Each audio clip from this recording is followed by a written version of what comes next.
In April of this year, GameSpy responded to an email that was sent by Securnix. In it, it details a ton of the information about what they were considering to add this year, and I'm going to be going over what we got and some opinions on what we didn't get and if it should have been added. So first off was the electric monster, which we got something similar to as the ice giant or the yeti, and it was meant to be something that was like uh sort of mid-ranged attack range with a shotgun pistol like effect that would shoot electric lasers that deal damage and provide the shock or a taser effect, which we could still get coming in the next year. But right now the substitute has been the Yeti, which wasn't really the same as the mutant or the fire demon. Next up was the treasure map, which was added, and instead of, as they described, showing all the events on that map, it leads you to a treasure chest, which roughly gives you the same amount of years as the rare golden rock that you're able to find. Bounce boots. It was meant to be sort of like a shadow orb that you could permanently have, but without the invisibility, pretty much. And we never got it, and I don't think we really needed to because we got the jump jet, the gravity pack, the heli pack, and the jump pack already, as well as the explosive vest. So I don't think we need any more utility items. Shock grenade, which we did get, and I really like it, especially in Rocket Royale, and I like to use it in Arena. Nice to change things up. And yeah, I just generally like it. Uh, New biomes. Yes, they were talking about adding like something for Thanksgiving, which they didn't do, and a desert map and a jungle map. So I honestly expect in the next year to get a jungle map, and it was kind of nice getting another Rocket Royale map. So that's technically two we got this year because I believe Heaven Palms was added January, I think. I don't know. Um, Ability to customize arena.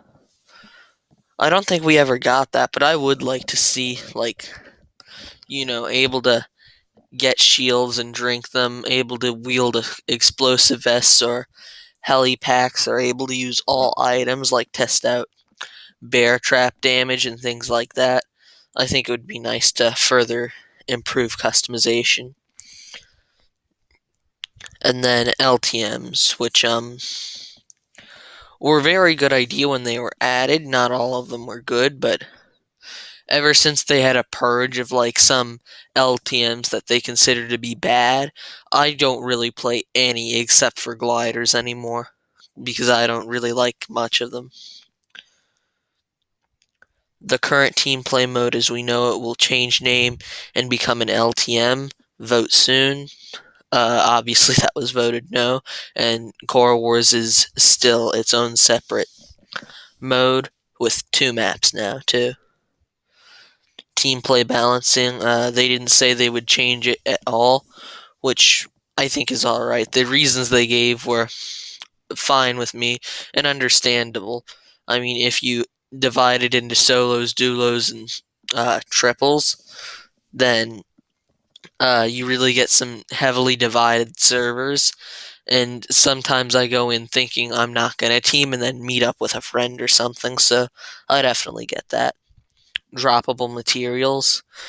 That was something unfortunate that we didn't get because, especially something with like the mutant right now, that you can't heal with the mutant and you're not able to drop it. So if you accidentally pick it up, you're not able to build a rocket and you're not able to heal. So it's basically a death trap right now, and it's gotten a lot worse ever since that nerf. Separated modes. Yeah, I just talked about that. Reduced weapon switch. I think that would be good because if you're in the middle of a fight and switch weapons, then I think you're definitely good enough to want that reduced weapon switch time. And I don't think combos would be necessary. I just think decreasing it in general, now that they fixed the crossbow assault rifle glitch thing that was like a year ago, you would be able to, if you swapped quickly enough between like the minigun and the crossbow, you would be able to fire crossbow arrows at the rate of a minigun. And a report button, which was I get what it's saying. It's like it was supposed to be like after you get killed, a report button would be able to show up, and you would be able to report specific accounts of hacking, and then they would have someone investigate it. And right now, if you go into like the menu with like all the network settings and the like where you're able to enter promo codes and the privacy policy, all that stuff, you are actually able to send them an email. And if you remember the account name, then you are actually able to currently report hackers. But they wanted it to, have ease on it. And of course, the big thing, which was clan chat, they don't want to add like a world chat or anything like that because they don't have a moderation team that would be required with that because of federal law and everything. But clan chat would be able to add in.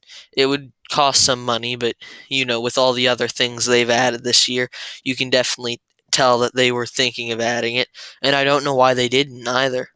I mean, that's the one thing I would still want.